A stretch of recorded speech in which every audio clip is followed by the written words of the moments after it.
What is good with y'all boys? Welcome back to the channel. And today we're going to discuss how BodyGame extends into other aspects of your life.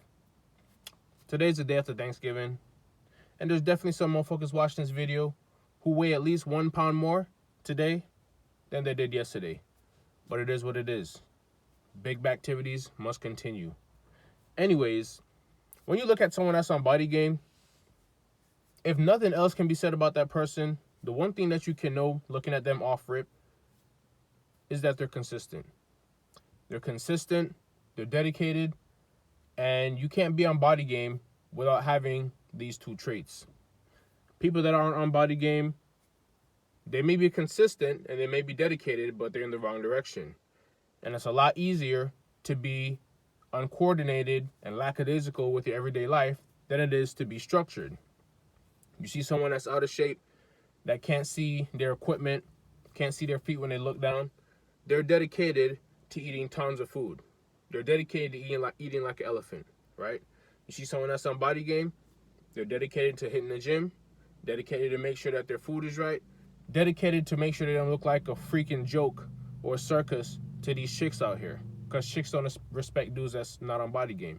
They look at a dude that's not on BodyGame and they see a wallet. You ever see in them cartoons where dudes be stranded on an island and they look at each other and suddenly one of the dudes be looking like a burger to one dude, the other dude be looking like a chicken leg? That's what fat dudes look like to chicks. Wallets, straight clowns or straight jokes, right? Don't nothing piss me off more when I'm out driving and there's someone in front of me driving like a straight goofy, right? Someone driving in front of me like they ain't got no sense, or like they got their license from Walmart or Kroger or some other bullshit. And 9 times out of 10, when I pull up to see who the fuck is behind the wheel of all this goofy ass shit, it's a motherfucker that's not on BodyGame, right? You got dudes pulling into corners, getting ready to turn. There'll be a car all the way down the road, yet still they're hesitating. I don't know if it's safe for me to go yet. I'm just not sure. You were sure about sliding into that drive-thru line because you didn't know what you wanted on the menu, but you knew you wanted to go into the drive-thru line, right? There'll be dudes driving slow as hell, and I'll have to overtake them because I'm like, bro, there just ain't no way I'm about to sit here and tolerate this bullshit. I'll be passing motherfucker, person in the car got a double, triple neck fold, gripping the steering wheel like a clown. Oh my goodness, where am I going? You're going up the scale. That's where you're going, nigga. I'll be passing these people, and I'm like, yo, people don't seem to understand that BodyGame doesn't just stop at your body. It expands into different aspects of your life.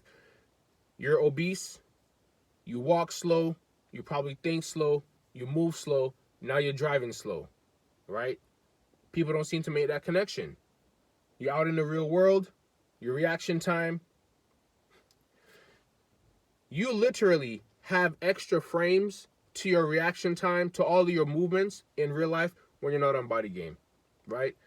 There's more frame data for you than there is the person that is on BodyGame. You got fat folds flinging, slinging around. You got beer guts flapping up and down. You got jiggle physics. You got all types of shit going on that don't need to be going on, right? And I'm gonna have to reference back to the old corporate job that I used to work at. My boss, when I saw that dude the first day, big ass gut, talking like a child, I took one look at this motherfucker and I'm thinking, this dude is incompetent. And damn sure enough, my calculations were correct. There was another boss there that was also working with him, but he was on BodyGame way more than this dude was, right? He had a little bit of fat around the midsection, but for the most part, he was in way better shape. Like, this dude could do pull-ups. My boss wasn't doing shit, right? And the first day I'm in there, I think it's the second day I'm in there sitting at my desk in the cubicle, I hear the boss that's on BodyGame call the other boss that's not on BodyGame a bitch.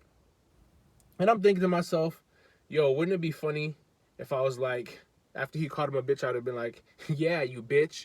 Yo, my ass would have been the fuck up out of there. Because even though a dude that's on BodyGame just called a dude that's not on BodyGame a bitch, he can take that or he got to take it because he's on the same level as him. I'm under the boss. I'm the employee. Although you are a bitch, I can't just go ahead and call you that, even though I just literally heard and watched another person call you a bitch, even though that's what you is, right? But from that, I just watched the way this dude will handle stuff at morning meetings. Basically, it was everybody's fault but his, right? He would go ahead and put on a show like he was running shit. He wasn't running shit. People were coming back for reports. And he never had solutions. But then when I started speaking, everybody wanted to fall silent. Ears perked up. I'm not much of a talker. I don't be doing all of that talking. So naturally, when I say something, people shut the fuck up and they start listening. I'll give solutions, and he don't have a good reason as to why the solution couldn't work. So then he just don't say nothing, right? Because the shit is always usually valid. What I say, I don't give bullshit solutions. And from all of that experience that I had going on, that was really eye-opening for me to understand that a lot of people that in corporate are just adults that don't know what the fuck they're doing, right? Like I said before, majority of them in there, they're not on BodyGame. A lot of them, the wives in there, they see someone in there that's fit, they're going. They are going, right? At the side hustle that I work right now, there's a couple wives that's up in there, they're going. And I look at how the wives be built, and I see that they're not on BodyGame. And because I've lived with a chick for 6 months, and I understand the dynamics and the bullshit that be going on when you have to deal with a shorty in close proximity like that all the time, I look at their physique, and I can pretty much put myself in a simulation and be like, if I was holed up with this chick for 6 months, at some point I would lose attraction to her, and I probably wouldn't be slanging and piping her down the way it first was when we first moved in, right? With all that thought process going on, I can easily see why they're going, right? Because if I had to live with a chick like that for an extended period of time, I'd eventually get tired of cracking. But at the same time, I'm like, hey, I can put up with clapping shorty periodically over a month, right? If I was to crack shorty for 2 days out of a week for each month, it is what it is. But most dudes get into relationships with chicks, either one or both of themselves, they let each other go, they let themselves go, and then they on the outside looking for what could have been found on the inside if they were on BodyGame, right? It's just a lot of people out here, they be coping, they're doing literally any and everything to not be on BodyGame. They don't want to go to the gym, but they're looking into Ozempic from their doctor or all the alternatives. Hella people wanting to get overnight solutions, they don't want to put the work in. And they're mad when they see someone that put the work in when all they had to do was just show up and do the same, right? Time flies. Shout out Noto Content. But from watching his videos, he made me realize something when he be saying, like, my time that I spend in the gym, I'm already going to be decades ahead of other people. Time flies. I've been on BodyGame for over 10 years. But it felt like just yesterday that I started doing fucking push-ups and sit-ups because I was watching One Punch Man, right? People don't seem to realize that whether or not you want to be present in the moment or not, time is going to keep going, regardless of whether you want to act on it or not. So people can either get on BodyGame today, they can get on BodyGame next year, but regardless of whatever you want, 2030 is in 5 years. So you can either decide if you want to be 5 years into your BodyGame journey, or if you want to keep dragging your feet and extended that slothfulness into other aspects of your life.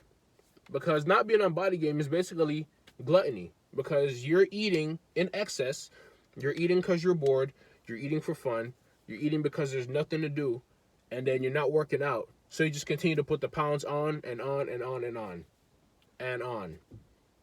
And you subject other people to your bullshit because now I gotta drive past your goofy ass on the road because you want to drive the same way that you live your life. Slow. Some of y'all need to lock in, and some of y'all need to lock the fuck in. That's it for the video, gang, and I'm up out of here. Peace.